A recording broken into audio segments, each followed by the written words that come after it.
pregame warm-up, presented by Scott Credit Union. Your St. Louis.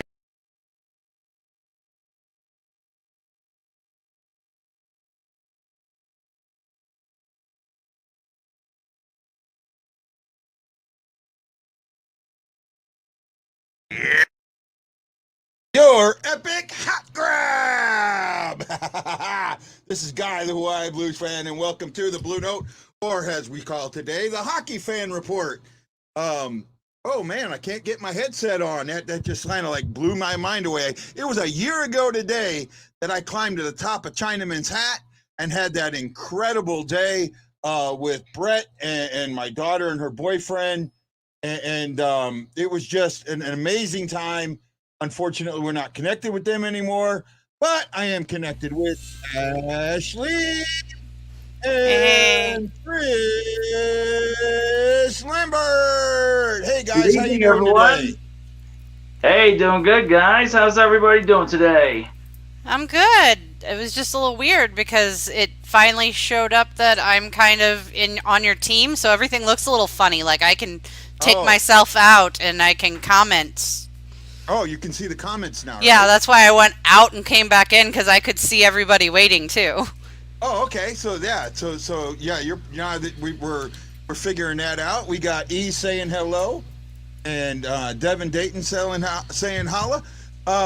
Today, a couple of things come up. Brad Pond sent me something earlier today, and we'll talk about later. But he wanted to know what I thought about the Blues' chances of winning the Cup, and that's a good point. And to be honest, I don't know where that is. I don't either.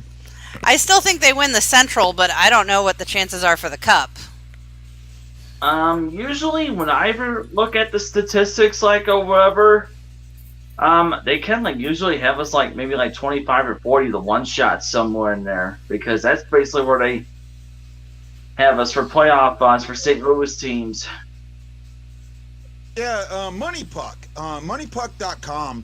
They in 2018-19, even when the Blues were the last place team in points, because they weren't in last, they were last in points.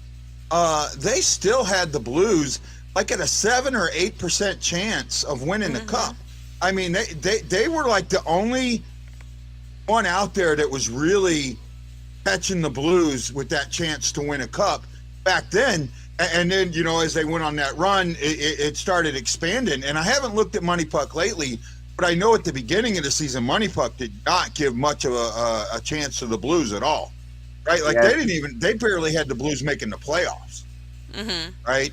I think they had the Blues at 5th or 6th in the division and out of the playoffs. So it's a good topic. But what I really want to get into to start with is the Blues going to Detroit for the first time in God, who knows how long. It's been a while. I think it's almost been 2 years. It has been a while. Yeah, there you go. The light, that helps a lot, Chris. Yeah.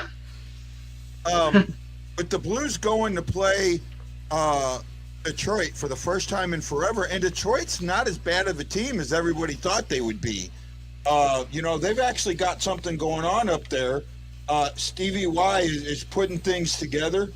Detroit is sitting, believe it or not, they're 4th. They're 8-9-3 with 19 points. So they're basically right at the same point total as the Blues, but they played 20 games. So they're a little bit further along.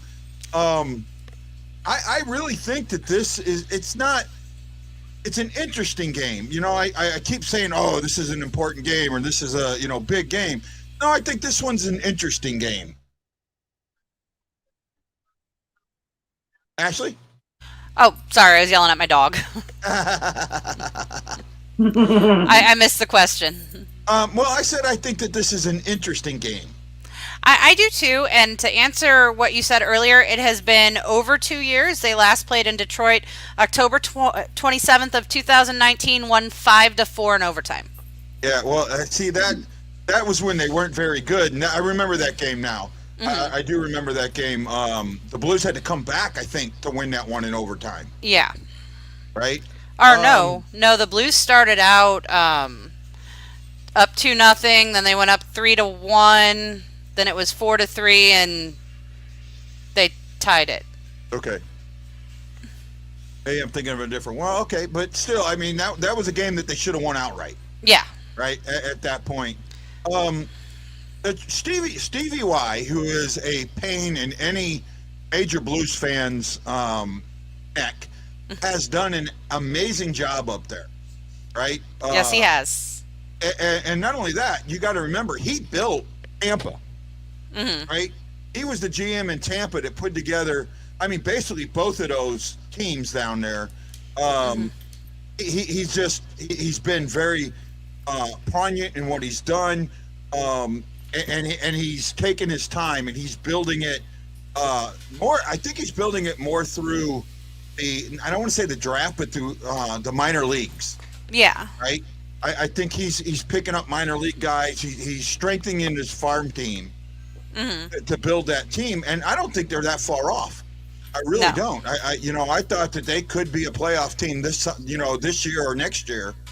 And we've got them, and then we have that really interesting game against Chicago, and I think that's in St. Louis, right?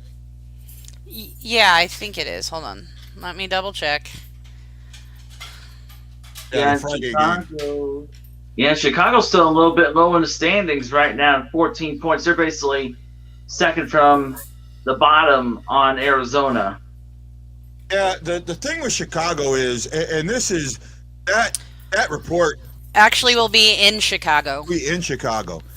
So right there, that's exactly why this game got moved. Right? If they were in St. Louis, you could get away with not talking about the report. Yeah. But being in Chicago, you were going to have to talk about that report.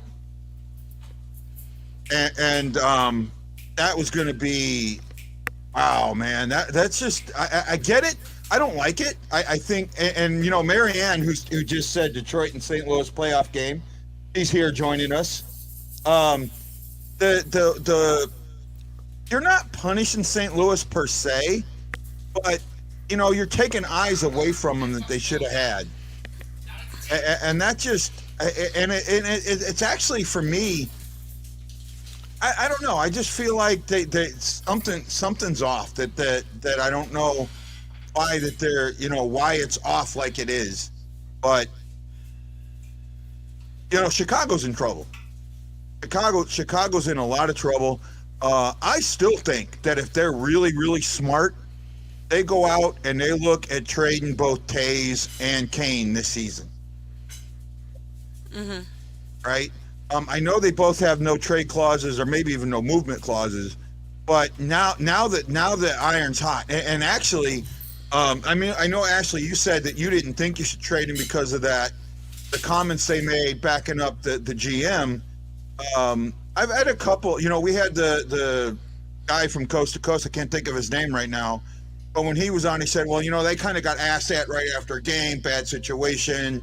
I'm sure they would want to walk that back, and I get that, but I think go ahead. Sorry, just one quick question, though, before it totally escapes my mind. How is Andre Fleury faring for the Blackhawks now? Well, I see, that's the thing with him. He got promised he would not be traded this season, right? And it's not him. He's playing. I don't think he's playing bad, right? He's got no defense. He's got nothing around him that's supportive. I don't know. I'm wondering how messed up that locker room is, right? And I think that from the games I've seen, I actually think they played. Do they play today? Yes, they play against Calgary at 8. Yeah, they play Calgary tonight. Maybe I'll try and watch that one. Calgary's gonna get them. Yeah, I just think that I don't know. I mean, that locker room's got to be messed up. You fire the coach. You don't have a head coach in there. You don't have any. You really don't have any leadership. No. Right. And I think first of all, you look at I wish Wendy was with us today, but Yeah, because he's your Blackhawks expert. I can't remember the name. The defenseman that went to Edmonton. I can't think of his name. Oh, great! Now I can't either. Duncan Keith. Duncan Keith. Yeah, when Keith went to Edmonton, and he oh my goodness, that was a horrible. I mean, how could someone let him go to that press conference and not prep him, give him something to say? But he went in there and he's like, oh, I don't know anything about it. Oh no, that I got nothing to do with that. Dude, that was one of your teammates. Mm-hmm. Right? I mean, I know they're on the. I remember talking to, both Chris Thornburn and Chris Butler, both on the Black Aces. Well, Thornburn actually wasn't a Black Ace; he was on the roster. Butler was a Black Ace, but Butler said, we were always with the team, right? We might have practiced after him, but we were always talking. We were in meetings together. Maybe that's something that's changed, but there was a feeling that they were all part of it. Mm-hmm. Right? Even Butler said that. I didn't play a game, but I felt I was part of it. They made me feel part of it. Thornburn, said the same thing. Thorny said the same thing. So I just. That for me, that team just. I just think, especially when they're going to have a low draft pick, yeah, a high draft pick, I should say, they're going to draft in the top 5, more than likely. Yeah, most definitely for sure. And looks like at this point in time, perhaps either Ottawa or Arizona could get the number 1 draft pick. Because I know that the team with the lowest points gets the first overall draft pick. No, they have the best chance. It's a lottery system. Mm-hmm. Oh yeah, that's right. Yeah, it's a lottery system, and I think that I think Ottawa's going to come out of their funk, right? I've been watching Ottawa. They're not playing bad. Look what they did yesterday. 5 goals. 5 goals against Colorado. Yeah. Right? That right there, if you can score 5 goals on Kemper, you're doing something. Right? Yeah, something's kicking in the right grooves if you're doing something like that. Yeah, so for me, I'm pretty interested in they're a team that I'm interested in watching as we get closer to because we're right at, everyone's hitting right at that 25% game part. 20 games is 25% of the season. And everybody's, real close to that. By the end of Thanksgiving, most teams will be right at that number. 2 teams might be down and behind, but you look at like a team that scares me, and I know you say it doesn't, Ashley, but look at Colorado right now. Points percentage, they're second. Right? They're second in the division in points percentage, and unless someone starts beating them, they're gonna shoot up they're gonna shoot up the standings here very quickly. They're starting to get it together, and they've got guys out too. Right? They've got some big guys out too. I'm not saying they're not a good team. I'm just saying that I don't think their goaltending is strong enough to have them win the Central. I'm not saying they're out of the playoffs. I'm not even saying that they won't win the Cup. I'm just saying that the season will end with the Blues in the top of the Central, and Avalanche is probably going to be second. We had that show about goaltending at the beginning of the season, and that's exactly what this division is coming down to. Yeah. Right? It is coming down to goaltending. But actually, I think it's not even goaltending. It's coming down to defense, and a lot of the Central teams don't have a strong defense. Even Colorado's defense is lacking. I mean, Makar is good, but he's offensive-minded. There are very few teams that have a defensive core that actually just plays defense. That's the way I kind of see the Blues, too. I see the Blues as a little bit more offensive-minded versus defense. Yeah, I think, well, when you look at it, they only got 9 goals from their defense. Mm-hmm. So what the Blues do, the Blues their defense doesn't shoot the puck as much as they are in the offense, moving the puck around. They're more of the quarterback. Yeah. In it, and you'll see that a lot. What you will see is the cycle where the Blues will cycle a defenseman. They'll cycle Falk, or they'll cycle Krug, or they'll cycle Parayko down into the corner. Something interesting today at practice, they did a really light practice. Shen was at practice and Bortuzzo was at practice. Both skating hard. So whatever their issue, whatever Bortuzzo's issue was, it wasn't an issue.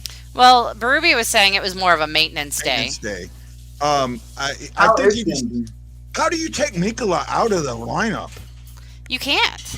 I mean, I would sit Scandella a game before I'd take Nikola out after that performance. Yeah, exactly. Nikola just scored a goal last game. Well, the scoring isn't all of it, but he had a lot of good defensive play in our zone and clearing the puck, and that's where you don't remove Nikola. Yep, and my mic just fell apart on me. Your MacGyvering didn't hold. Yeah, no, it did. It just I moved something and all the stuff came out. Oh well. I think I can hold it there for now. No,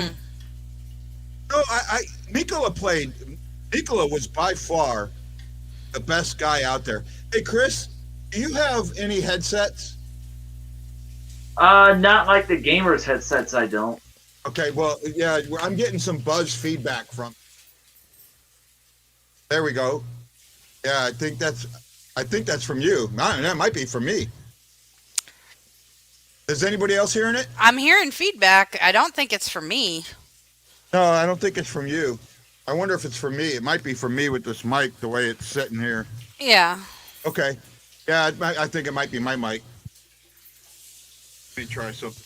Wouldn't be the Blue Note fan report without some technical difficulties. Yeah, no, now it goes away. Yay, me.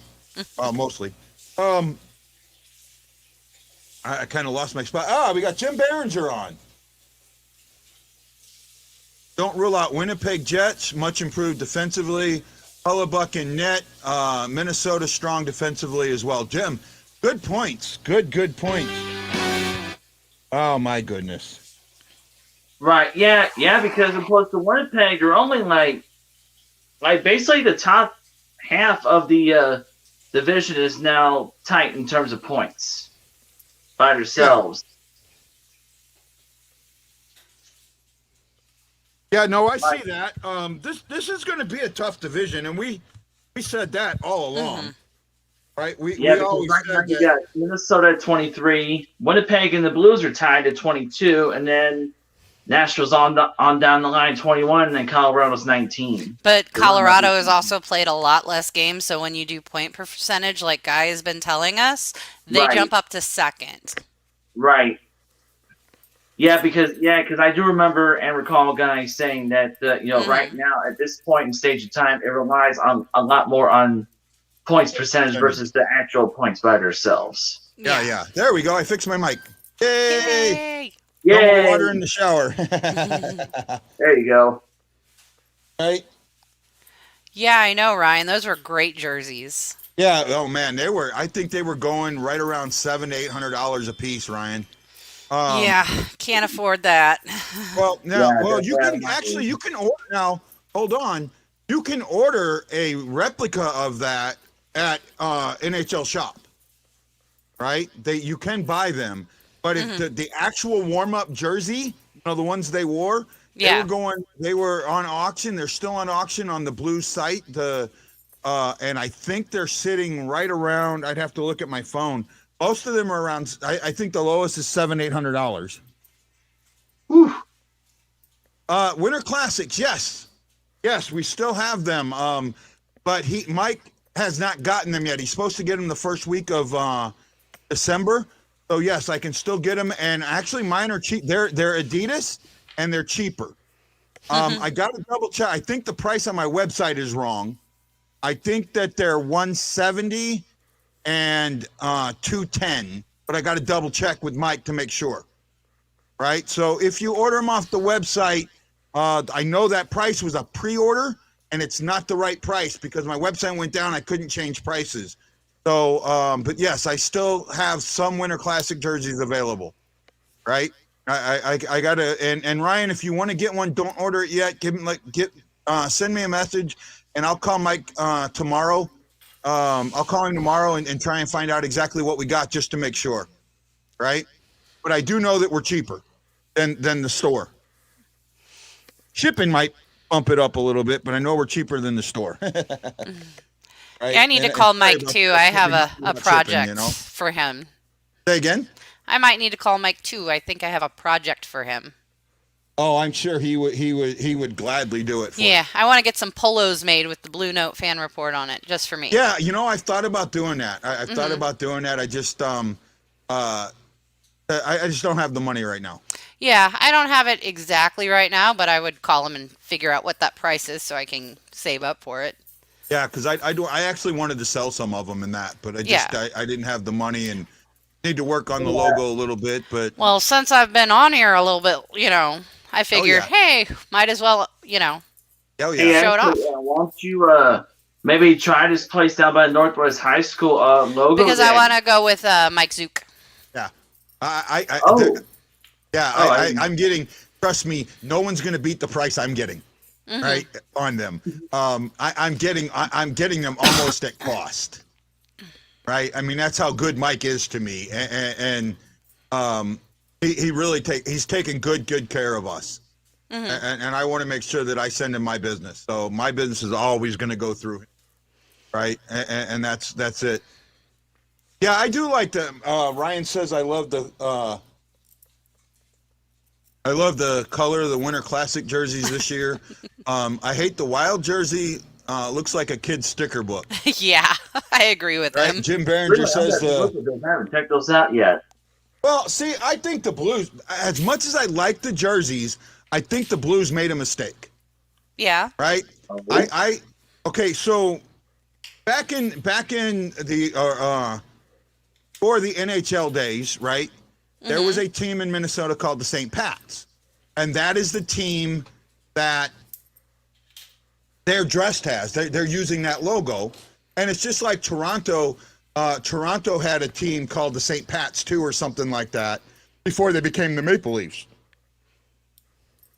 And they've honored that jersey.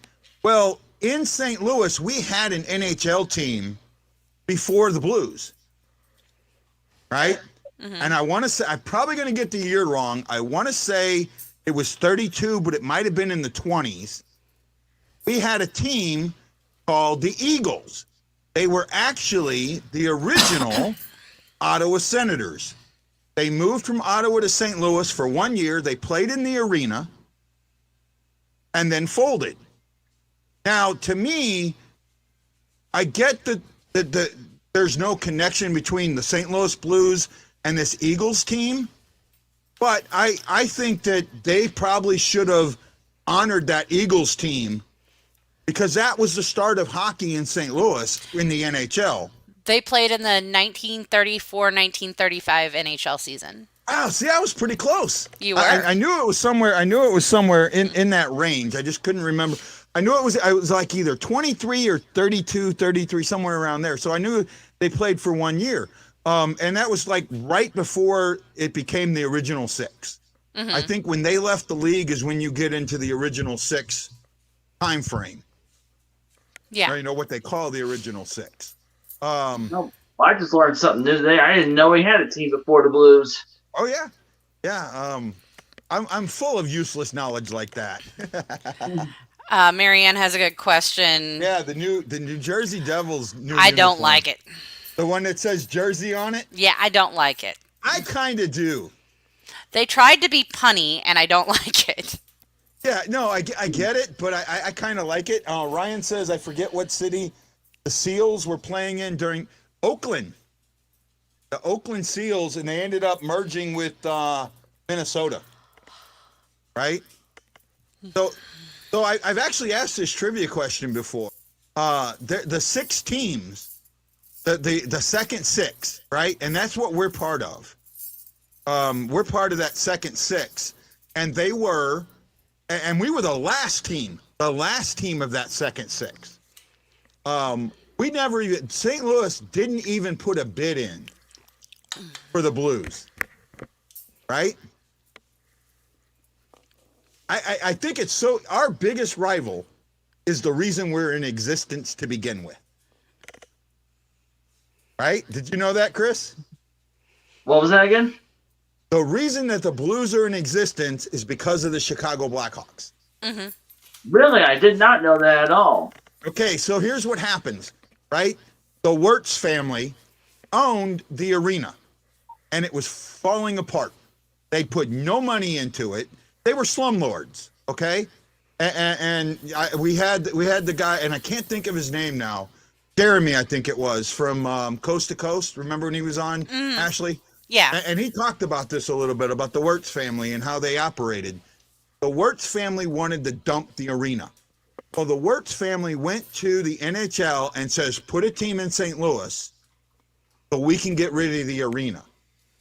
So when they went and gave the teams, even though St. Louis didn't bid, they awarded St. Louis a team to see if they could get somebody to go ahead and put one there. And Sid Solomon's son thought it would be good for them to buy the team and buy the arena. And then they had to they immediately had to sink like $20 million. And this is in 1960, right? 1967, $20 million into the arena to get it up to par. Mm-hmm. Right? I mean, that number might be a little high, but I know they sunk a good chunk of change into it. And that was back when it was first called Kiel, right? In 67? Oh, no, that was a whole different arena, babe. That's whole different. Right? Oh, wow. So yeah, the Kiel didn't come into existence until the 90s, right? Kiel was in before that, right? But it didn't become part of the Blues until the 90s. Okay. Right? So Kiel Center has been around, like the Stifley Arena and Stifley Theater, and the Kiel Center itself has been around for a long time, right? There was a Kiel. The original arena, right, which was in off of Hampton and 40, 44, Hampton and 44, right across from Forest Park by the Science Center, right? That was the original arena. It was built in 1920 something, right? It was built in the 20s, and it was for cattle, right? It was a cattle. Well, Checkerdome was later. Didn't become the Checkerdome till a lot later. It was an auction. It was a cattle auction, and like a fair and auction site. The Wirtz owned it. I don't remember where they got a hold of it at. They owned it, and then it fell into disrepair. They didn't do anything to it. They got the NHL to put a team in St. Louis. The Solomons bought it. When the Solomons sold it a couple of times, and then in 1983, I might be right. 80, no, not 83. 1978, 77, somewhere around there. Ralston Purina bought it. Right? And Purina had it until their board of directors either passed away or left. And then the new board of directors didn't like the Blues because they were losing money, and that's all it was money to them. So they went and sold the team to Saskatchewan. NHL stopped that. Right? The NHL stopped that. Stopped the Saskatchewan sale. Harry Chicketts came in, bought the team in 83, 84, and then took them to the Cup in the Western Conference Finals, and then sold them after that for a huge profit. Mm-hmm. By the way, Guy, the Kiel Center it broke ground in December 14th, 1992. It opened in October 1994, so it wasn't around in the 80s. Hey, no, so I thought there was something else called Kiel. Nope. Well, there might have been something else called Kiel, but the building that they played itself, in that was originally named the Kiel Center has only been around since 94 when it opened. that building, but I think there was another Kiel Center. I have to look it up. But now when Ralston Purina bought the team, they changed the name to the Checkerdome. So a lot of people like my age knew of it as the Checkerdome. Mm-hmm. But then when it got sold in '83, he got rid of that and brought it back to the arena, and it was just the arena, right? And Chicago's place was called the Stadium, Chicago Stadium, right? We were the St. Louis Arena; they had the Chicago Stadium, right? That's how the works were. They didn't no fancy names, none of that stuff, just stadium, arena, that type of thing. So. You know, and I say slumlord, and that sounds bad, but that's what they were. They would buy some place and not fix it up and just take rent off it. Right? They were and they were that. That's how they made their money before they became into the beverage business and all this other stuff. But you know, that's what they did. At least in my understanding from back then. Dollar Bill Wirtz, that's what they called the junior. I mean, that's what, because he wouldn't spend $1 to make, to make change. He just would not spend money. Oh wow, what a fun 30 minutes. Now I feel like I'm Professor Guy teaching about the blues. Right. Blues history night. While we're on this, and I'll go with Chris first. What's your favorite blues memory?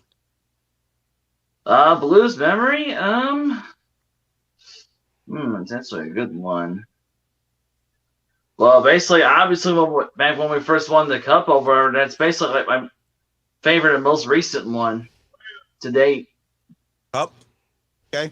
I think that's a lot of people's. I know it's not mine, believe it or not. What about you, Ashley? It's got to be the first game I ever watched. Wayne Gretzky's second as a Blue. He got knocked out by Kelly Buchberger, and the Blues went on to win. The team really rallied and fought hard after that happened, and it was just the most incredible thing I ever saw, fighting on the ice, and yeah. For me, it was, and I've talked about this before, and I won't get deep into it, but it was during the Gulf War, following Brett Hull, chasing that, the 92 goals. Just, every night trying to find out if he scored or read the page, get that, and being able to take myself there. The Monday Night Miracle is a big one too. Right? A lot of people. Now, the guys from Let's Go Blues Radio had talked about this before. To them, the Monday Night Miracle is not that big of a game because it was just a playoff game. It was an elimination game that they didn't get eliminated, but it didn't get them to the cup. The next night, 2 nights later, they go to Calgary. There's a big ass snowstorm.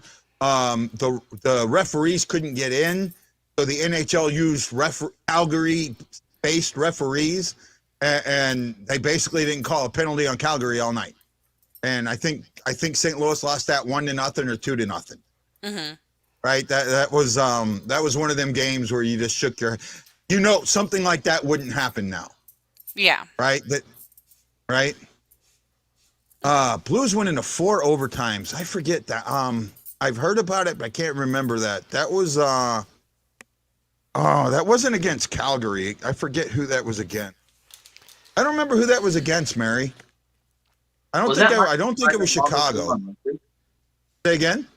Was that like our longest game on record, 4 overtimes? It might be. It might be the Blues' longest one on record. I'd have to. I know a lot of this stuff off my head, but some of it I got to look up. And I do have copies. I do keep, believe it or not, I keep electronic copies of the media guides every year, so I can kind of go back and look and study some of that stuff. But I don't have it readily available right now because of my new setup and that. Perhaps I need to start doing that too. Say again? I said perhaps I need to start doing that too then. Yeah. Well, actually, that's a neat thing. If you go to the Blues website and you kind of go, on the top, they have the media guide, and you can download the media guide, and it's got a lot of really interesting stuff in there. All the coaches, all the GMs, all the players, all the numbers. There was also this game where the Blues came back from a 5-0 deficit to win in overtime against Toronto. Yeah, I was going to say that was against Toronto. That one was against Toronto. Yeah, Dimitra had a big part in that game, and I loved Dimitra. I do remember that a little bit. Dimitra is the one player that I am so disappointed. I don't think I ever got to see Dimitra play. Yeah. right? He was just. I mean, all I saw was out there during my when I was deployed, right, and didn't get to go home. So I'd have to go back and look, but I don't think I got to see Dimitra play. He was something else. Like, he was completely underrated, and he took the brunt of anything that ever went wrong. But he was phenomenal. Like, almost, I would compare David Perron to him. Yeah, I could see that. I could see that. I mean, I got to see him play on TV. I didn't get to see him play personally. Yeah. Ryan Green says, my favorite memory, seeing how happy and excited the Blues were to make it to the conference finals in 2019.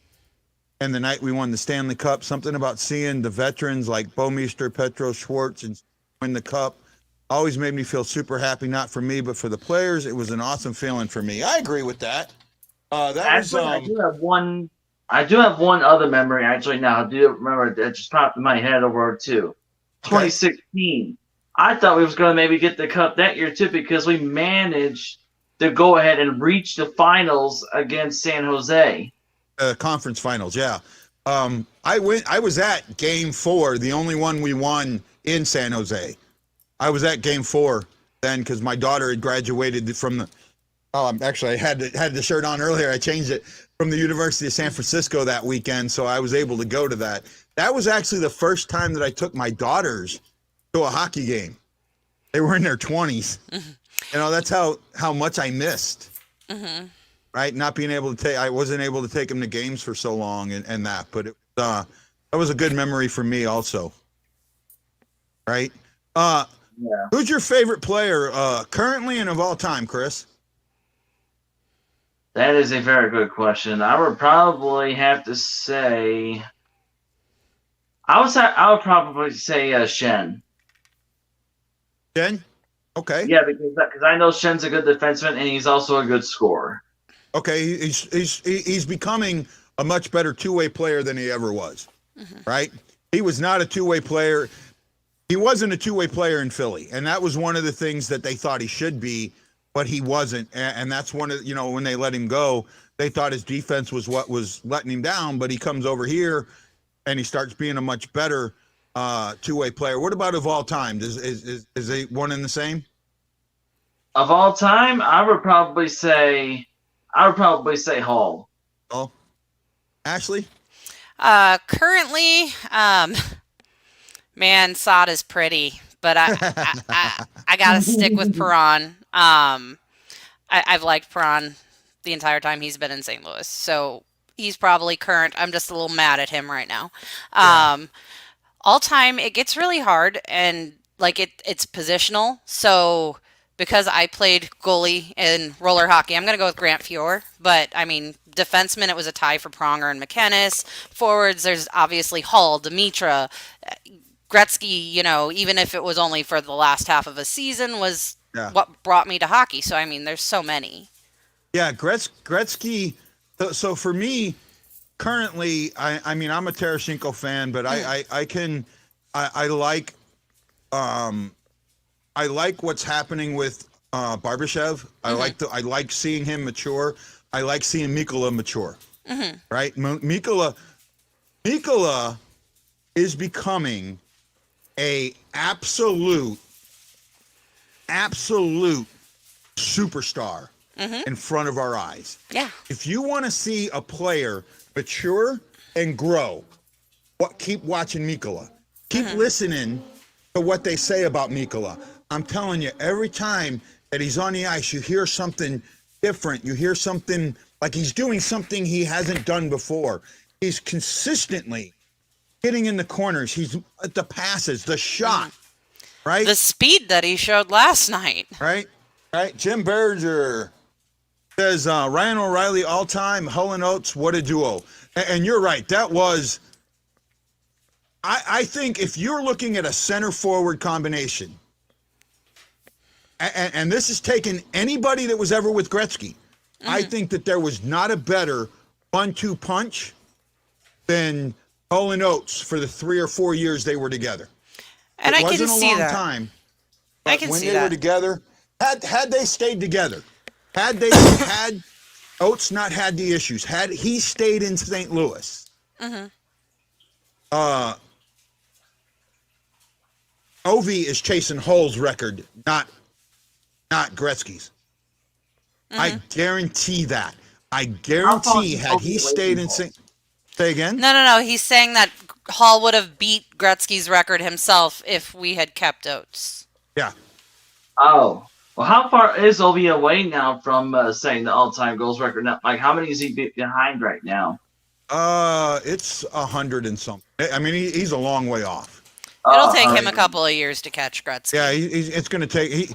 He could, if he keeps this pace up, there is a very small chance he could be in number 2 at the end of the season. I don't see it. I think number 3 is the best spot. He's either going to be 3 or 4 by. Well, he's already passed Hull. Yeah. So the next one. So he's 4th right now. Right. I think he's 4th right now. So the next one is. Yager. Yager, which is at 766. He's got 745. Yager's at 766. Yeah. Gordy Howe is 801, and it'll be a tough one for him to get that this season, but it's possible if he keeps the pace. Yeah, so he's like 150 off of Gretzky. Gretzky's at 890 something, right? 893, 891. Pulling it up because it was only showing me 894. 894, yeah. So I see him getting it. I do. I see him getting it. But I'm saying, when those two played together, right? It was as if they played blindfold. They knew. They absolutely knew where each other was on the ice, right? And their passes to each other were always tape to tape. It was artistry, and I mean it. It was artistry to watch. You would see, you'd be at the game, and they'd be in a breakaway, and you'd see the other team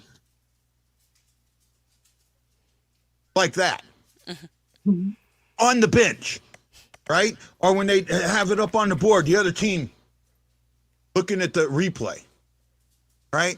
It was, I mean, I'm telling you, it was something that when you saw it, it was just, I can't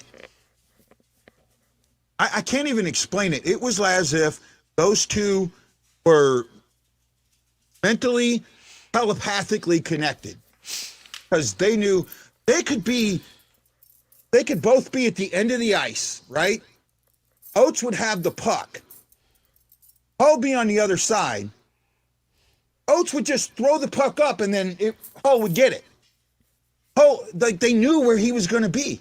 Kind of like a McDavid and Drysdale situation. Say again? Kind of like a McDavid Drysdale situation. Yeah, right. I mean, even more so, right? This was.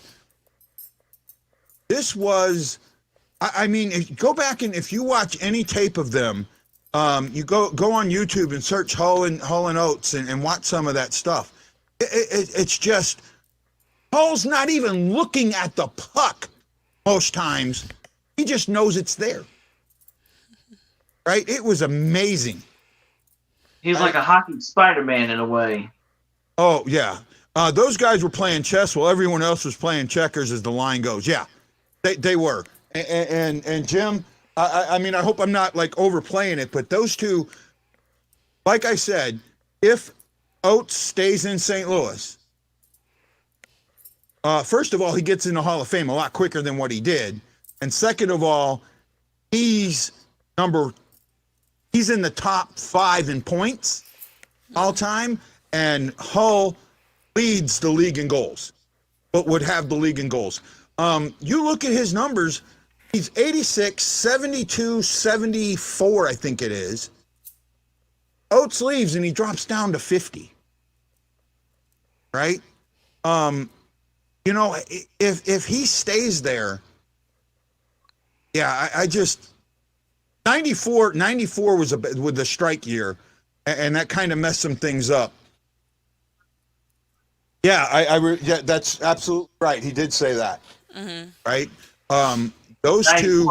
When so NHL strike happened, or are you referring to because the baseball strike also happened that year too? Say again?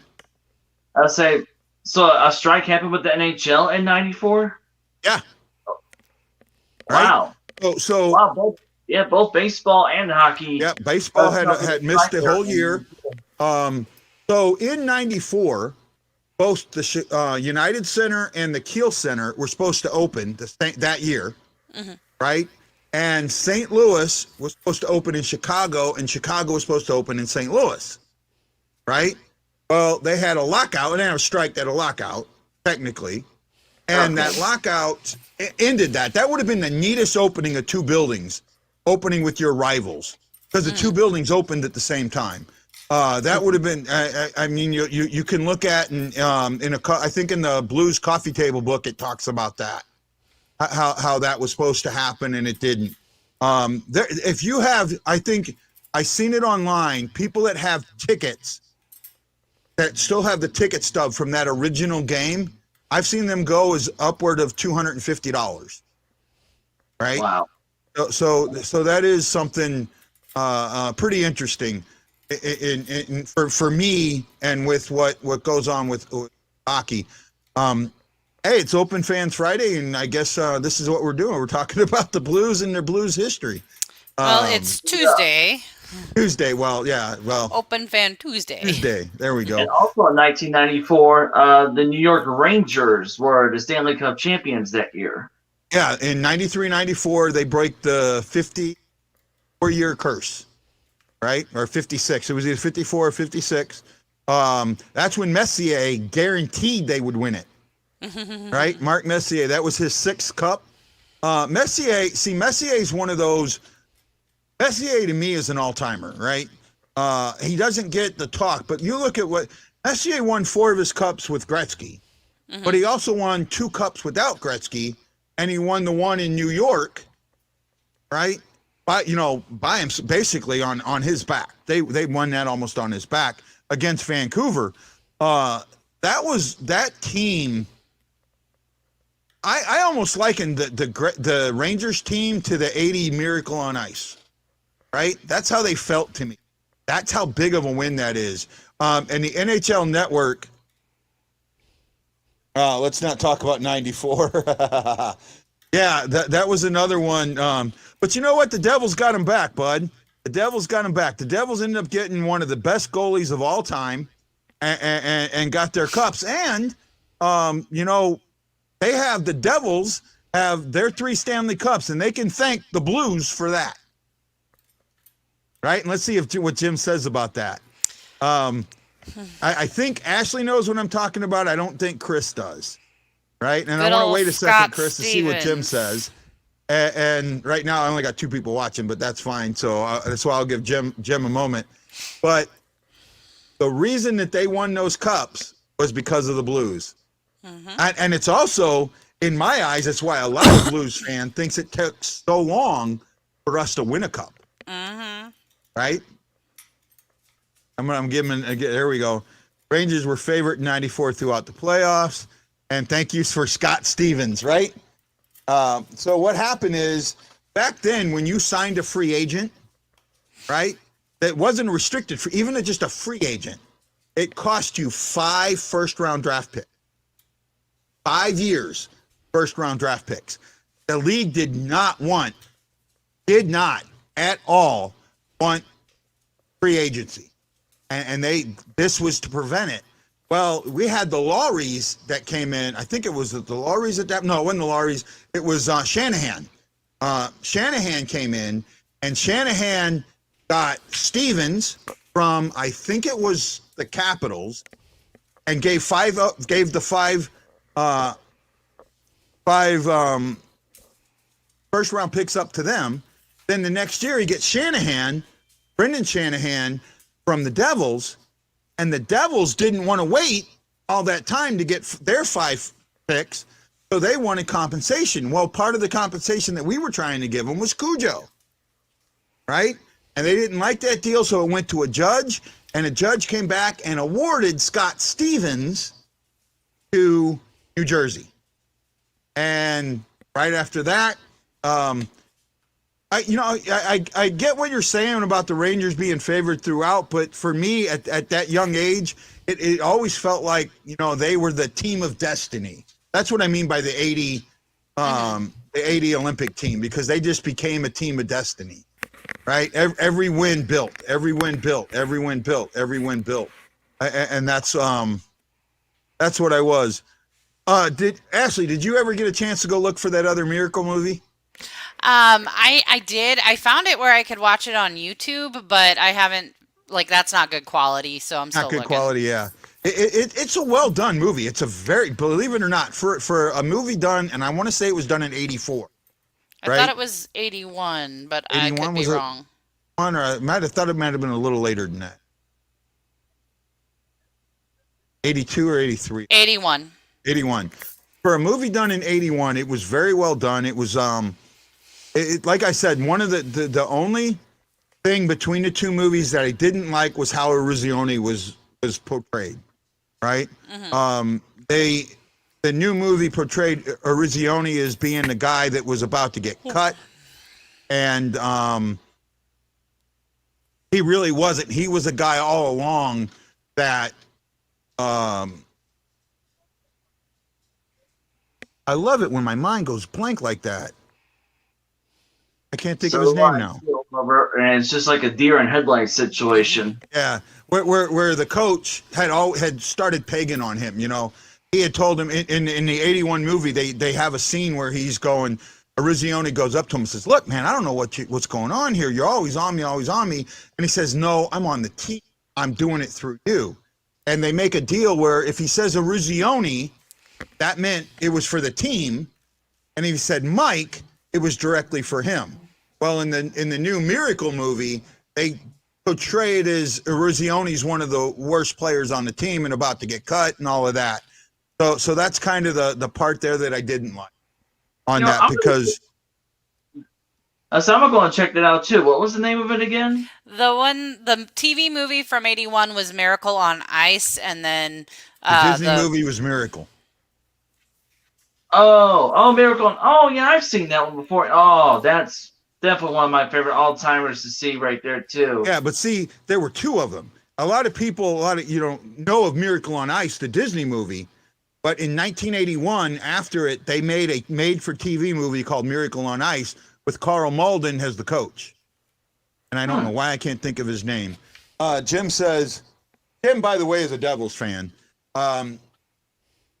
Says they were down 3-2 to the Devils in the Eastern Conference Finals, and then Messier, and don't forget the Rangers down 2-0 and after Game 6, after the first period. Yeah, I do remember that. It was that's why it felt like. That's why Jim, it just felt like they were the favorite, but they were down and out. They were favorite, they were down and out. They were favorite, they were down and out all through that, and it was almost. Like when it happened, it was like, you were waiting for a "Do you believe in miracles" moment, right? The curse is over, the wait is over, or something like that. You were waiting for that type of moment. That was definitely what it was like for me in 2019 during our Cup run. It was like, do you believe in miracles moment?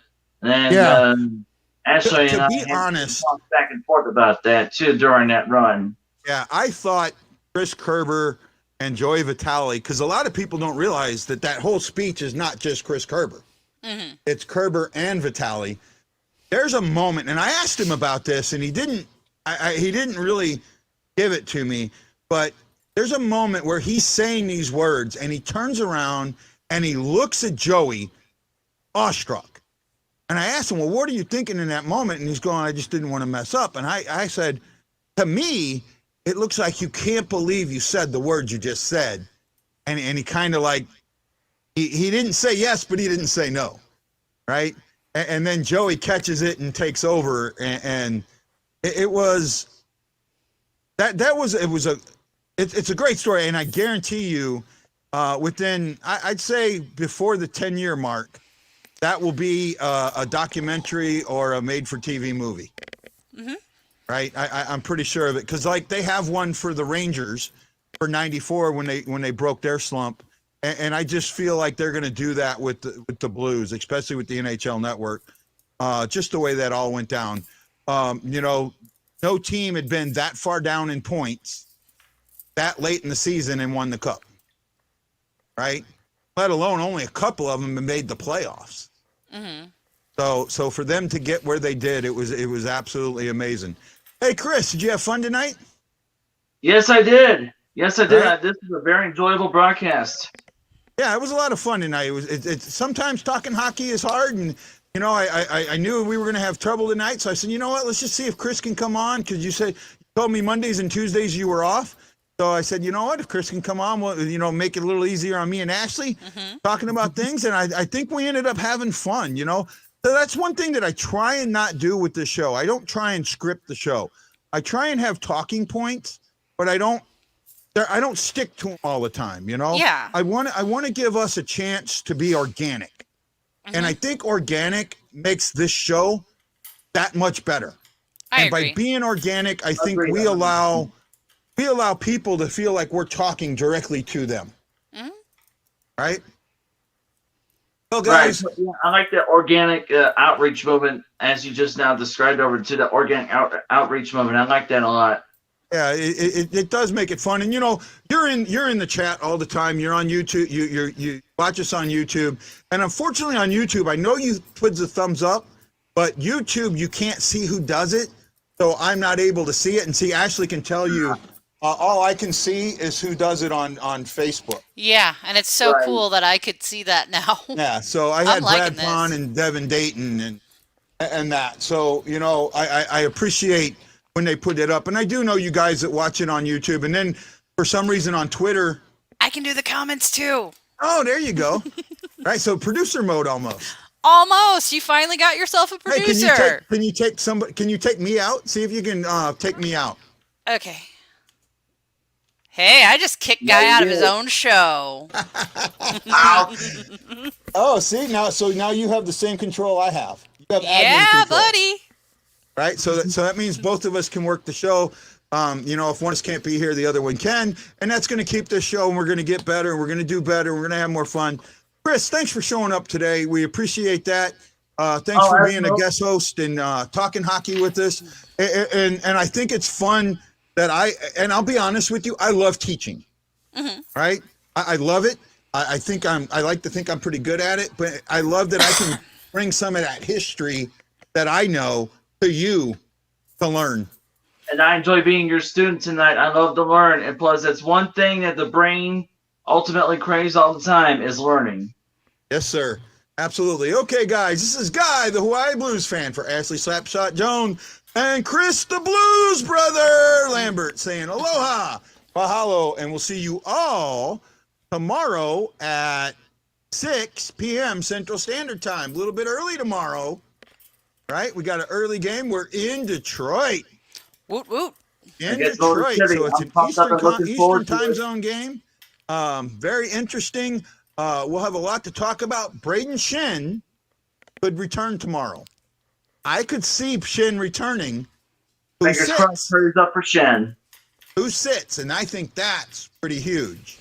To see what they're going to do with the lines. I have a feeling it's going to be Neil, but it really should be Costin. I think it'll be Neil too, and I don't think it should be Costin. I thought Costin in the last game. He's been playing good, but I think that Costin needs to sit for a minute. Not all the time. Not more than one game even. Yeah. But and speaking of Costin, as I tagged you guys in the post earlier, on this date in history, Costin got his first NHL goal. Yes, absolutely. He did. That's right. Thank you for that. Really, we appreciate that. And this was the hat grab day. So Guy says aloha, mahalo, and we'll see you all again on the Blue Note Fan Report tomorrow night.